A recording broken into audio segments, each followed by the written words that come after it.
Ici, il y a de la rémission, du rétablissement, du réconfort, du soutien. De l'accueil. L'accueil de toute la douleur, de la souffrance, la reconnaissance de cette souffrance-là, la reconnaissance qu'elle existe, pas juste dans nos têtes, mais aussi dans la réalité. La Traversée, organisme de soutien pour les personnes victimes de violences sexuelles à Saint-Lambert, fête cette année son 40e anniversaire. Nous sommes allés discuter de son impact, notamment avec une survivante, ainsi que de l'évolution de l'organisme en 40 ans avec sa directrice et une intervenante. Nous, la particularité de la clientèle qu'on reçoit, c'est que pour la grande majorité des personnes, c'est des personnes qui ont vécu ces violences-là dans l'enfance. C'est-à-dire que là, on va parler pas de troubles de stress post-traumatique, mais on va parler de traumas complexes. Parce que moi, j'ai vécu des traumas dès l'enfance, la jeune enfance, jusqu'à vers l'âge de 10 ans. Par un proche significatif qui n'était pas mes parents, je tiens à le dire parce que c'est important.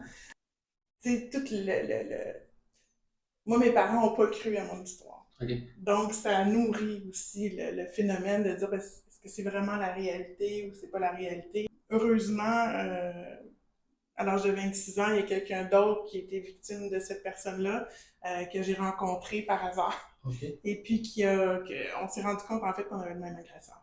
Okay. Puis là, c'est venu valider à ce moment-là que ce que j'avais vécu, je l'avais pas imaginé, j'étais pas en train de fabuler, c'était pas mon imagination créative, là, c'était vrai. J'ai vécu en fait, j'ai survécu. J'ai malheureusement eu des comportements destructeurs, difficultés relationnelles, évidemment, avec tout ça. Ce qui fait que ça a été difficile pour moi d'avoir des relations saines. Puis je me suis enfoncée, en fait, enfoncée dans de la déprime. Pour moi, l'école, c'est important, donc j'ai continué l'éducation et tout ça, mais toujours avec cette souffrance-là qui continue à grandir.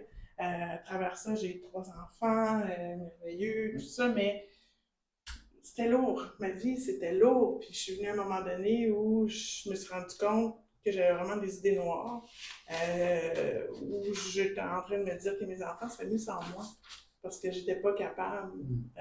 Je me sentais plus capable d'être cette maman, alors que, tu sais, mes filles aujourd'hui me disent vraiment que t'es extraordinaire, mais à ce moment-là, tout ce que je pensais, c'était disparaître.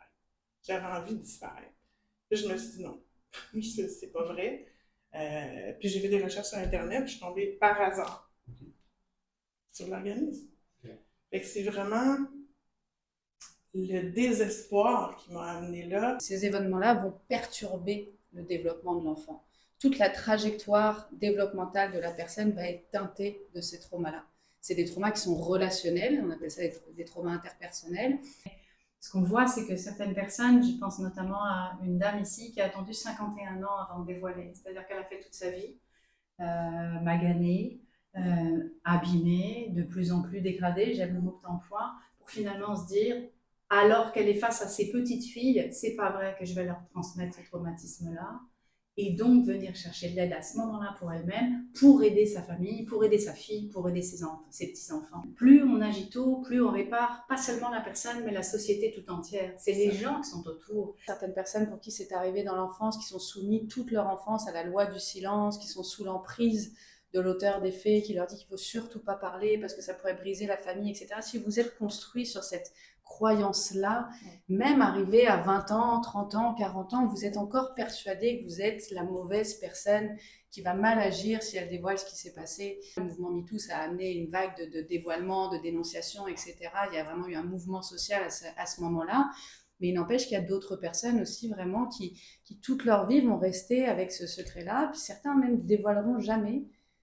On peut venir à la Traversée chercher des services de soutien, d'aide, de réparation, de rétablissement, sans aller en justice, sans penser à dévoiler, sans penser à judiciariser, juste pour soi, en se disant « je peux trouver du soutien, je peux aller mieux ». Les gens vont mieux. Le 20, le jour de la journée des violences sexuelles faites aux femmes, je veux dire qu'il y a évidemment, comme vous l'avez compris, des hommes qui sont victimes de ces violences, qui ne sont pas moins victimes que les femmes, qu'ils soient adultes ou enfants.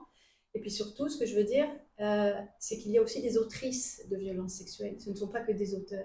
C'est facile de l'oublier, mais 7% des personnes victimes à la Traversée sont victimes d'autrices. Et aujourd'hui, je crois que ce sont 8% des personnes victimes qui sont suivies ici, qui sont des hommes. Ma formation, moi, c'est gérontologue. Je suis spécialisée dans les personnes aînées vulnérables. Alors, si tu veux, quand on entre dans les tabous, il y a eu le tabou de la violence sexuelle, les femmes, les années 80, création de la traversée. Ensuite, mon Dieu, les enfants aussi. On est dans les années 2000. Et là, on s'intéresse aux enfants qui sont victimes de violences sexuelles. Comment ça se peut? Le prochain tabou à faire tomber, c'est cette personne que moi j'ai accueillie, qui venait pour une simple consultation, une personne avec des troubles cognitifs, et dont on découvre au cours de ses examens qu'elle a une ITSS, et qu'après une petite enquête qui s'est avérée très courte, c'est son fils qui régulièrement abuse d'elle. C'est le dernier tabou qu'il va falloir faire tomber, parce que ça, personne ne peut l'entendre. C'est absolument insoutenable.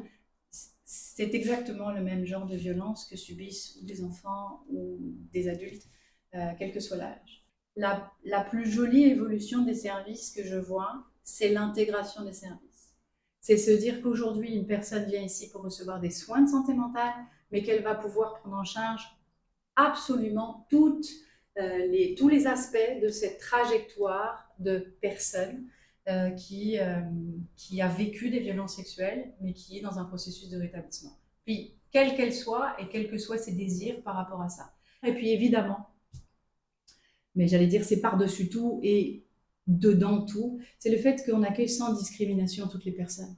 Et le fait de pouvoir se dire qu'aujourd'hui, quand on est un jeune hockeyeur et qu'on a honte comme c'est pas possible parce qu'on n'a jamais osé raconter quoi que ce soit, ou que on est ce vieux monsieur de 71 ans qui est venu ici en disant bah moi Elia, mais là je peux en parler à personne parce que c'est une honte pour lui, ça rentre pas, etc. La honte est particulièrement forte chez les hommes, mais elle est forte aussi chez les femmes. Ça fait aussi partie de cette spécificité qu'ont nos intervenantes, nos cliniciennes, c'est qu'elles sont capables d'accompagner les hommes ou les femmes indifféremment.